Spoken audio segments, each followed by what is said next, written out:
E eu quero pedir que vocês abram a Bíblia em 2 Crônicas, no capítulo 14. Abias adormeceu com seus pais e foi sepultado na cidade de Davi. Seu filho Asa sucedeu-lhe no trono. Durante sua vida, a terra conheceu 10 anos de tranquilidade. Asa fez o que era bom e justo aos olhos do Senhor, seu Deus. Destruiu os altares dos deuses estrangeiros e os lugares altos. Quebrou as estelas e cortou as acerás. Ordenou aos filhos de Judá que buscassem o Senhor, o Deus de seus pais, e que pusessem em prática a lei e seus mandamentos. Fez desaparecer de todas as cidades de Judá os lugares altos e os obeliscos. Sob seu reinado, o reino esteve em paz. Durante esse tempo de tranquilidade, construiu cidades fortificadas em Judá.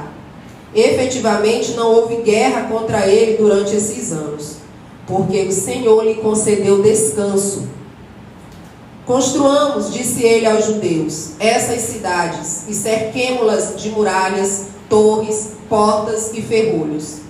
A terra está ainda livre diante de nós, porque temos procurado o Senhor nosso Deus, e por isso ele nos concedeu a paz com todos os nossos vizinhos.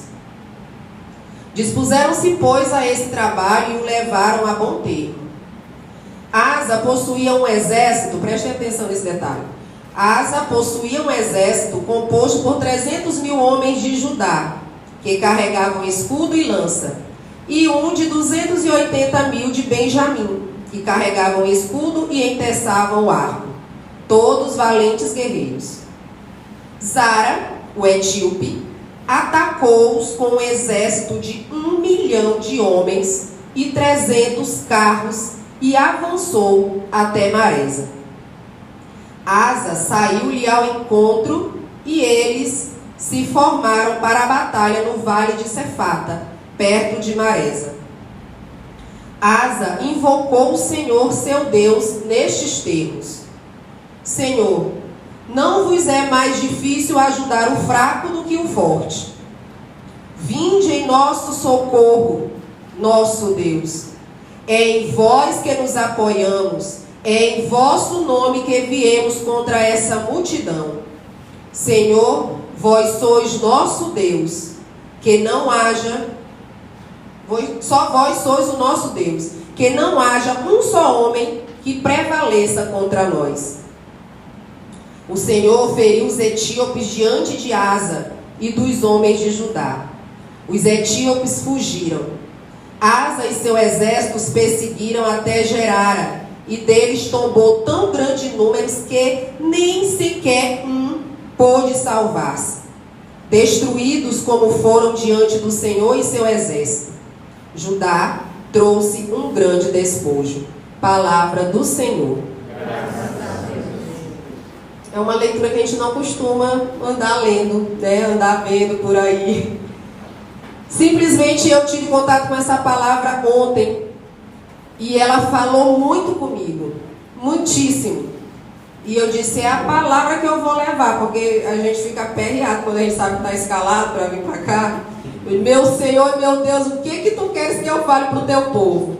E essa palavra chegou a mim, eu disse, tu falou para mim, então eu vou falar para eles, né? Queridos irmãos, para que Deus caminhe conosco, é necessário duas coisas. Ele só nos pede duas coisas básicas. Ele pede que nós o amemos de todo o coração, que ele tenha primazia em nossa vida, em tudo. E ele pede que nós obedeçamos às suas leis, aos seus mandamentos. Deus quer que nós o amemos acima de todas as coisas. E a forma de nós demonstrarmos a Deus todo esse amor é a partir da obediência à sua palavra. Era para ser uma coisa bem simples, né? Amar a Deus e obedecer. Mas não é. Por causa da nossa natureza natureza decaída por conta do primeiro pecado, nós não conseguimos amar a Deus sobre todas as coisas. Alguém aqui consegue sempre ter Deus em primeiro lugar em tudo? Eu acredito que não. A gente não consegue. A gente tenta, mas é melhor a gente morrer tentando, tá? Não desistam.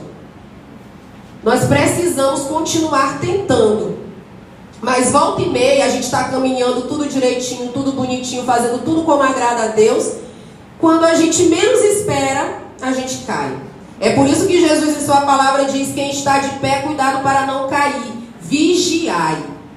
Então é constante vigília que precisamos fazer sobre nossas atitudes, para que a gente não desagrade ao coração de Deus.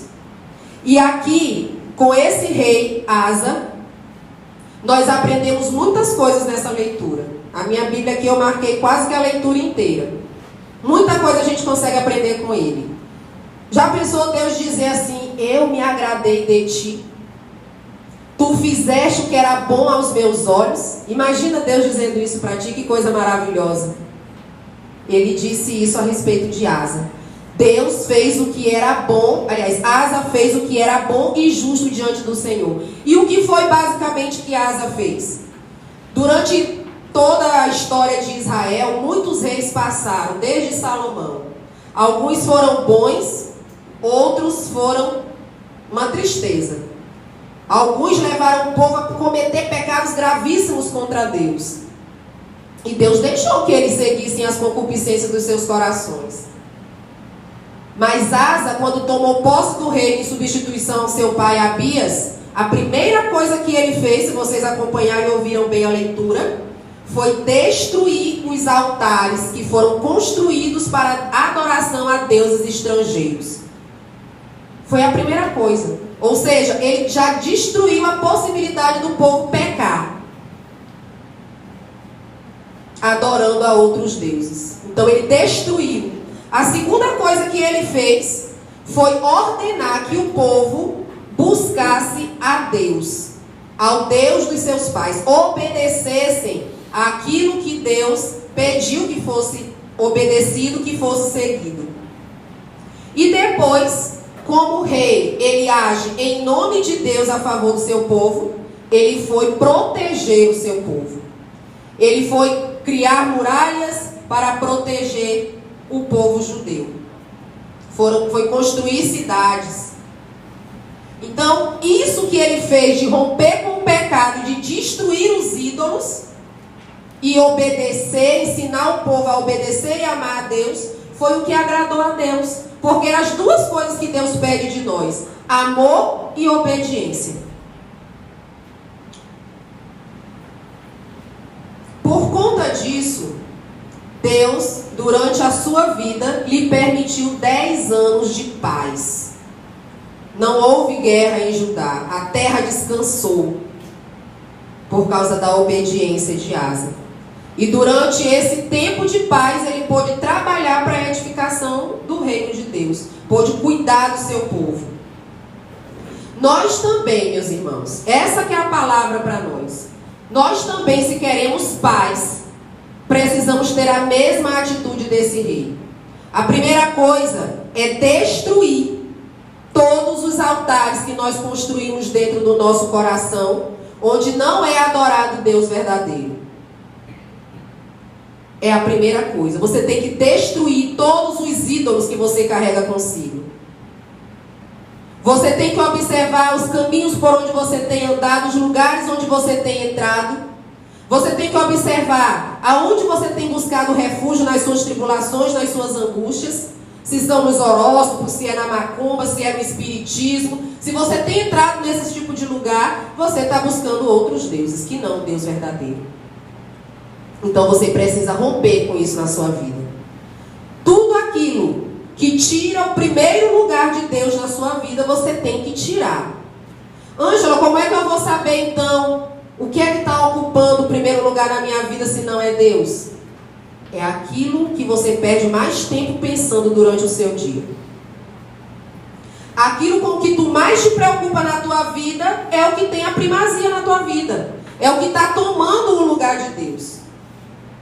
se você se preocupa muito com o que vai comer, com o que vai vestir, com os passeios, com o dinheiro, com a educação dos filhos, se isso está em primeiro lugar, esse é o seu Deus. Então, Deus tem que ter a primazia, é nele que nós devemos pensar o dia inteiro. O dia inteiro. Pensar em formas de não desagradar esse Deus, de amá-lo cada vez mais, de obedecê-lo cada vez mais. Precisamos analisar como está a nossa vida em relação à obediência à palavra de Deus e aos mandamentos. Você pode dizer assim, esses mandamentos aqui, nós temos 10, né? Basicamente, que depois foram resumidos em 2. Mas você pode pensar, esses mandamentos aqui eu obedeço. Esse aqui não precisa. A palavra de Deus, esse pedaço aqui tá bom. Esse aqui não precisa. É muita radicalidade, já passou esse tempo. Aí eu vou ter que te dizer que para Deus não existe passado, presente e futuro. Deus é agora. Deus não se desdiz. As tábuas que ele entregou para Moisés lá no Egito, na terra prometida, no caminho da terra prometida, está valendo hoje, porque para Deus é hoje. Então não tem essa de escolher que mandamento eu vou obedecer, que palavra da Bíblia eu vou obedecer. Para Deus é sim ou não, é quente ou frio, morno, ele vai te vomitar. Então você precisa tomar uma decisão na sua vida. Ou caminha com Deus ou segue com o mundo. Com as duas não dá. Então precisamos observar em que mandamentos eu estou transgredindo. E quando eu desobedeço a Deus, eu firo o coração de Deus. Eu tiro Deus do primeiro lugar na minha vida. Não pensem que eu estou falando aqui porque eu acho que isso é fácil, não, gente. Essa é a luta de todos nós aqui.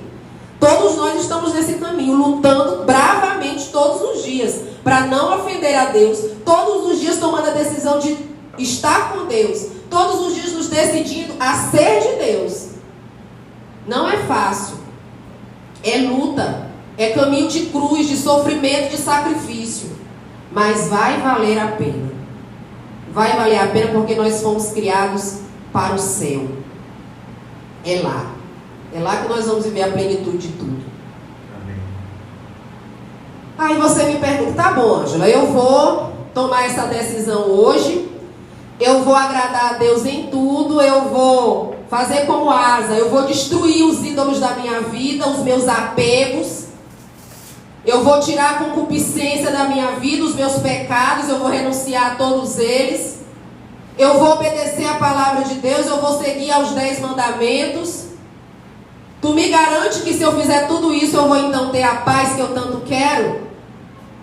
Eu vou conseguir vencer a ansiedade, eu vou conseguir vencer a depressão, eu vou conseguir vencer o meu problema financeiro, eu vou conseguir vencer o problema que eu tenho com meu marido, com meu namorado, na criação dos meus filhos.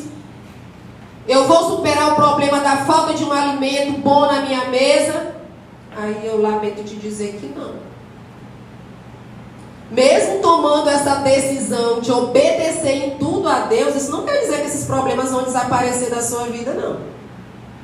Mas se você for fiel, se andar com humildade diante de Deus, se andar em obediência a Deus, a luta deixa de ser sua e passa a ser dele. É Deus quem vai lutar por você. Então você precisa chamar Deus para dentro dos seus problemas. Você precisa confiar a Ele os seus problemas. Não vai mais confiar nos seus 1 milhão de homens e 300 carros e cavalos. Não. Você vai colocar sua confiança no Senhor. Vai saber que é Ele quem vai lutar por você. Que é Ele quem vai batalhar por você. Que Ele é o guerreiro forte nas batalhas. Não são as suas forças, não são as suas posses, não são os seus amigos. É Deus. A luta passa a ser dele. Porque Deus luta pelo fiel. Ele luta as batalhas do justo. Ele não abandona. Tenha fé nisso. Creia nisso. Vejam aqui o que aconteceu com Asa. Asa, coitado, estava quietinho, feliz, 10 anos sem guerra, arrumando toda a cidade de Judá, o povo adorando só a Deus. Aí o que é que acontece? Vem esse outro cutucar o Zara, né? E o homem simplesmente resolve tomar ajudar. Levanta 1 milhão de homens. Vocês têm noção de o que é 1 milhão de homens, de soldados? 300 carros. Aí vocês prestaram atenção que o pobre do rei Asa só tinha 580 combatentes? Sim. Menos da metade. Como é, meu Deus, que eu vou com 500 homens contra 1 milhão de homens? Aliás, com 500 mil contra 1 milhão. Eu não sei se eu entendi. Desculpa, Angela, porque eu entendi que era 1 milhão e mais 300. E mais 300 carros. Isso, sei lá, é isso que a palavra diz.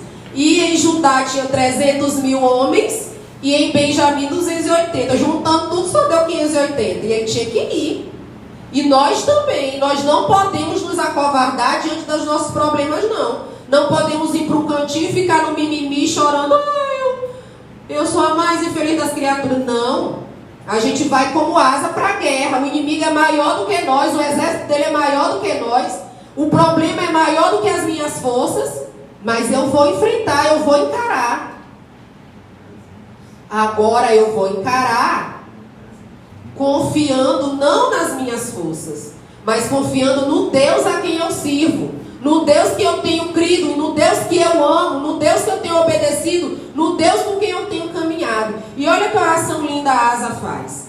Ele vai ao encontro do inimigo, mas ele grita por socorro. Peguem aí no versículo 11.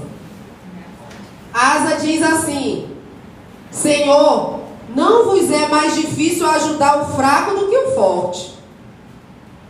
Meus irmãos, com Deus é a maioria. Com Deus é a maioria. Para Deus, o fraco ele faz forte. Então ele diz: para ti não é difícil ajudar o fraco. Vinde em nosso socorro, nosso Deus. E é em vós que nós nos apoiamos, é em Deus, não nas nossas posses, não no que a gente tem, é em Deus que está a nossa força. É em vosso nome que viemos contra essa multidão. Ou seja, ele não foi em nome dele, em nome de eu sou o rei Asa e eu vou lá detonar com esse Zara. Não. Ele foi em nome de Deus para defender a terra que era do povo de Deus, do povo escolhido de Deus. Então ele diz para Deus: nós estamos indo em teu nome, tu que lute. Em outras palavras, bora ver. Então, aí ele diz: Senhor, vós sois o nosso Deus, que não haja um só homem que prevaleça contra vós. Deus venceu a guerra. Deus feriu os etíopes. Não sobrou um para contar a história. Porque Deus cuida daquele que lhe é fiel. Mas aí, eu quero paz na minha vida. Eu quero o auxílio de Deus. Eu quero que Ele caminhe comigo. Você tem sido fiel? Nós temos sido fiel. Nós temos dado a primazia a Deus. Nós temos lhe obedecido. Nós temos tomado a decisão diária por Ele, para termos intimidade. Para fazer uma oração dessa aqui, você tem que ter intimidade com Deus. Porque você não vai falar assim com quem você não conhece. Você não vai entregar os seus problemas na mão de quem você não conhece. A Asa conhecia a Deus e tinha intimidade com Ele. Por isso, ele foi ousado na sua oração. E disse: nós estamos indo, mas é tu que vai lutar. É em ti que nós nos apoiamos. E não deixe que os teus inimigos prevaleçam contra ti. É assim que você tem que chamar Deus para as suas tribulações, para as suas dificuldades. A oração, meu irmão, eu ouvi hoje essa frase, eu achei maravilhosa. Diz assim: a oração é uma santa conspiração com o Espírito de Deus. Conspirar com Deus, a fim de que Ele desbarate os exércitos, que Ele tire da nossa vida o inimigo que vem contra nós. Achei muito interessante. Com Deus nós podemos transpor muralhas, nós vencemos o inimigo, nós vencemos toda e qualquer dificuldade que tenhamos. Nenhum bem o Senhor só nega àquele que procede retamente. Então, na sua oração, já estou encerrando, estourou meu tempo aqui. Na sua oração, como rei Asa, você deve reconhecer que Deus tem poder ilimitado. Não desconfie de Deus em nenhum minuto. Nenhum problema é suficientemente grande que Deus não possa resolver. Confie em Deus, creia em Deus. Lance-se totalmente nas mãos de Deus. Ele é capaz de fazer nova todas as coisas. O Salmo 31 diz que todo fiel que recorre a Deus no momento da necessidade encontra azima em Deus. Esse é o nosso chamado. Na nossa dificuldade, o exército se levanta contra nós. Nós vamos atrás do nosso Deus que pode nos defender. Deus luta por nós. Deus peleja nossas guerras em nosso favor. Só para encerrar, duas situações bíblicas onde Deus toma posse da luta. Quando Deus libertou o povo do Egito, Ele prendeu as rodas, os egípcios tiveram muita dificuldade. E eles mesmos reconheceram, vamos voltar porque Deus peleja com eles contra nós. Ou seja, a tua luta, a luta do fiel, é Deus quem luta. Outra situação, quando Saulo perseguia os primeiros cristãos e Jesus apareceu para ele, ele não disse assim, Paulo, por que tu está perseguindo a minha igreja? Ele disse, Paulo, porque tu me persegues. Então, o ungido de Deus, o fiel, o justo, a luta do justo é a luta de Deus. Então, meus irmãos, nesta noite o convite de Deus para todos nós é: abandone o pecado, arrependa-se do pecado, destrua os ídolos que tem na sua vida, para ser totalmente de Deus. Obedeça a palavra de Deus. Vai ser difícil, a gente cai, a gente levanta. Deus é a nossa rocha forte, Ele é o nosso auxílio. E busque a Deus na sua angústia. Não tente fugir.